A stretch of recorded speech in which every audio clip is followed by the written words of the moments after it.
Christmas Eve, 1945. A family sleeps, unaware of what's about to happen. A fire erupts. The house is consumed in minutes. 5 children are trapped inside. There is no way out. By morning, the house is gone, and so are the children. But here's what doesn't make sense. No bodies were ever found. The phone line was cut.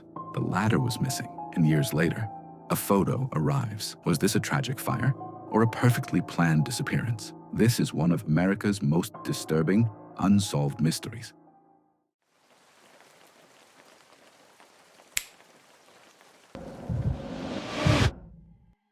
Welcome to MrPhantom Files, where real cases are darker than fiction.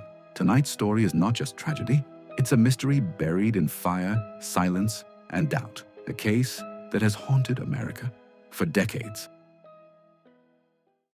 The Sodder family lived a stable life in West Virginia. George and Jenny raised 10 children together. Their home was filled with routine, work, and warmth. They were known in the community as hard-working people. Nothing suggested danger was near until Christmas night changed everything forever. December 24th, 1945. The children were excited, playing with new toys. Some asked to stay up longer than usual. Parents agreed, unaware of what was coming. The house slowly grew quiet as others went to sleep. Outside, the night remained calm and still. Around midnight, the phone rang unexpectedly. Jenny answered. It was a wrong number, but the voice was unfamiliar and unsettling. She heard laughter in the background before the call ended. It felt strange, but she ignored it. Moments later, everything would begin to change. Shortly after, a loud noise hit the roof. A heavy thud, followed by something rolling. Jenny woke briefly, then went back to sleep. No one investigated the sound. No one realized its importance. It may have been the first warning. Around 1:30 a.m., smoke filled the house. Flames began spreading rapidly from inside. George and Jenny woke up in panic. They rushed to save their children. 4 managed to escape through chaos, but 5 remained trapped upstairs. George tried to reach the attic using a ladder, but the ladder was missing. He attempted to use trucks to climb, but both failed to start. The fire spread too fast to control. The stairway collapsed, blocking access. The children were unreachable. The phone line wasn't working. Neighbors tried calling for help, no response. A passerby attempted to report the fire. The fire department arrived too late. By morning, the house was gone. Only ashes remained. Searchers examined the ashes carefully. They expected to find remains, but there were none, not a single bone, not even fragments. It defied normal fire behavior. Authorities declared it an accident. Faulty wiring was blamed. Death certificates were issued quickly. The case was considered closed, but the Sodder family refused to accept it because something didn't add up. The family started questioning everything. Why didn't the power fail during the fire? Why was the ladder moved far away?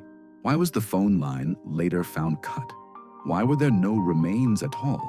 This wasn't just a fire anymore.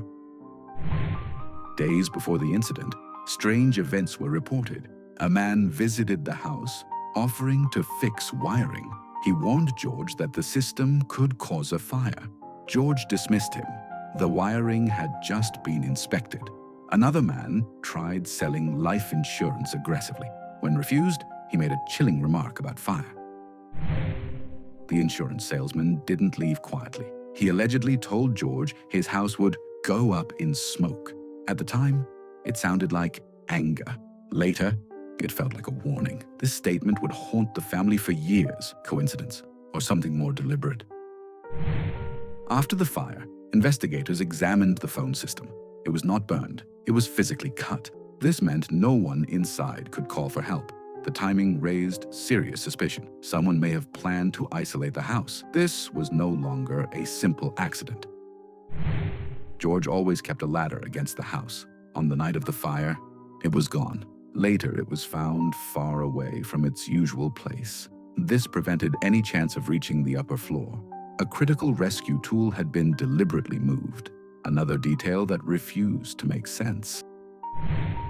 George attempted to use his trucks to climb the house. Both vehicles had been working earlier that day, but in that moment, neither would start.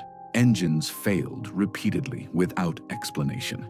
This eliminated the last possible rescue attempt. The fire consumed everything within minutes. Jenny recalled the loud thud on the roof. Later, witnesses spoke of a strange object. Some believed it was an incendiary device, possibly thrown to ignite the fire deliberately.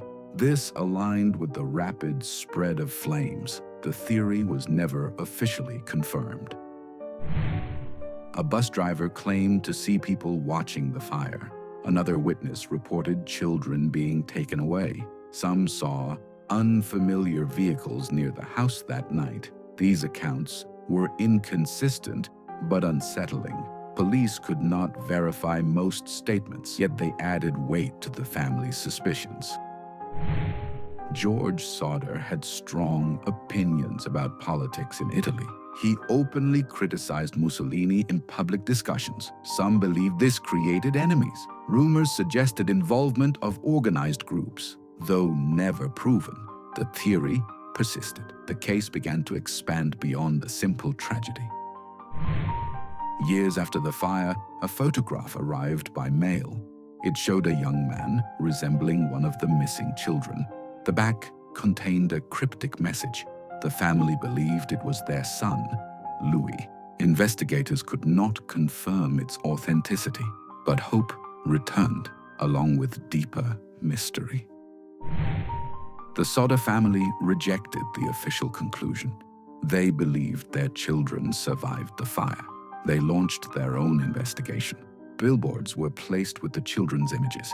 Years turned into decades without answers. The case refused to fade into history. The family pushed for federal investigation. The FBI briefly reviewed the case, but without evidence of kidnapping, jurisdiction was limited. Local authorities maintained the accidental fire conclusion. No formal federal case was opened. The mystery remained largely in local hands. The Sodder family hired independent investigators. They revisited every detail from the night of the fire. Interviews were conducted again with witnesses. New theories emerged, but nothing definitive. Each lead seemed promising, then collapsed. The truth stayed just out of reach.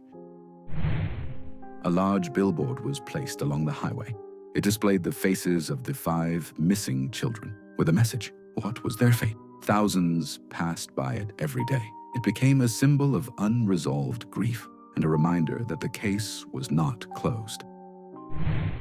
Experts later questioned the absence of remains.